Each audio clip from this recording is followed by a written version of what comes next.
শুনো শুনো শুনো, যে আল্লাহর নাম্বার বলতে পারবে তাকে 5,000 টাকা পুরস্কার করা হবে।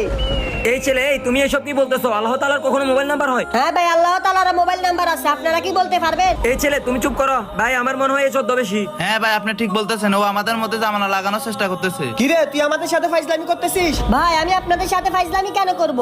আল্লাহর নাম্বার সত্যি আছে, আপনারা মোবাইলে তুলুন, আমি বলতেছি। আচ্ছা ঠিক আছে, বল। 4 4 12 12 8 8 7 7 15। 15।